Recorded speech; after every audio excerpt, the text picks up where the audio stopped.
All right. So, one of the questions I've seen a lot of, and I mean a lot of, over like the last 2 weeks, is why is it that the TVA waited until Sylvie was like 9, 10 years old to show up and erase her if she breaks the sacred timeline? Now, in order to explain that, we've got to do an explanation on Loki as he is, as a person, not only as a Marvel character, but a mythological figure. Loki has been known in Norse mythology to change his forms on a whim. He's turned into horses, he's turned into snakes, he has become a dragon, he's turned into a woman and lived with a warrior and sired children. He's turned into a horse and slept with another horse and sired half human horses that guard forests and put men on pikes. So, for Loki, changing not only his gender but his species is nothing. It's like breathing. If he gets bored of his initial form, he'll simply change his form into something else. Now, for us, we think that that's a form of shapeshifting.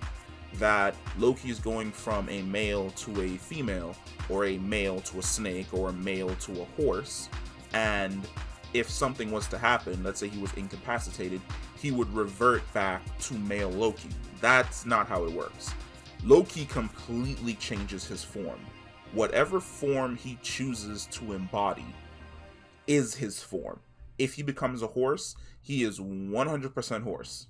If he becomes a female, he's 100% female. If you incapacitate him as a female, he will remain in that form as a female. He won't revert back to the Loki that we're familiar with. Now, Marvel has also dealt with this on multiple different occasions, especially when you get into the territory of old man Loki, lady Loki, kid Loki, and things along those lines. Now, Loki's soul is immortal in Marvel Comics. When he dies, he basically becomes reborn in a new form. Sometimes he can choose his form, other times the choice is outside of his control. When he chose to become Lady Loki, he remained that way for a really long time until her death, in which he became Kid Loki. Then at a certain point in time, he interacted with his past self, and both of those forms fused to create the Loki that we're more familiar with inside of the MCU in Marvel Comics. So here's why the TVA waited.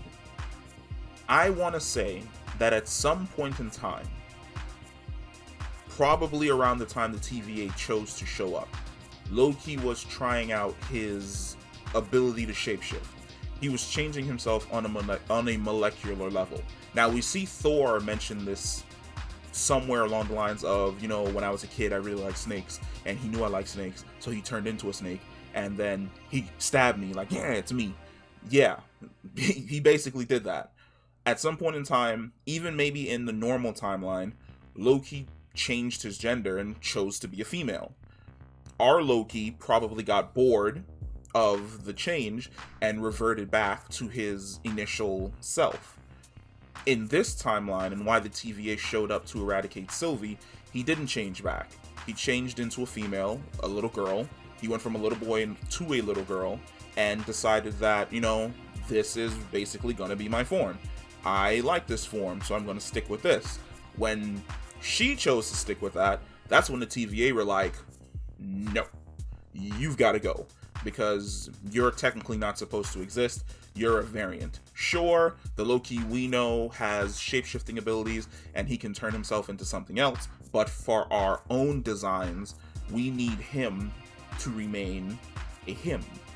If Loki decides that he is now a she and he chooses to remain as a she, well, then she is a problem against the future of the sacred timeline. I put another video out a while back talking about why exactly she breaks the sacred timeline in multiple different ways.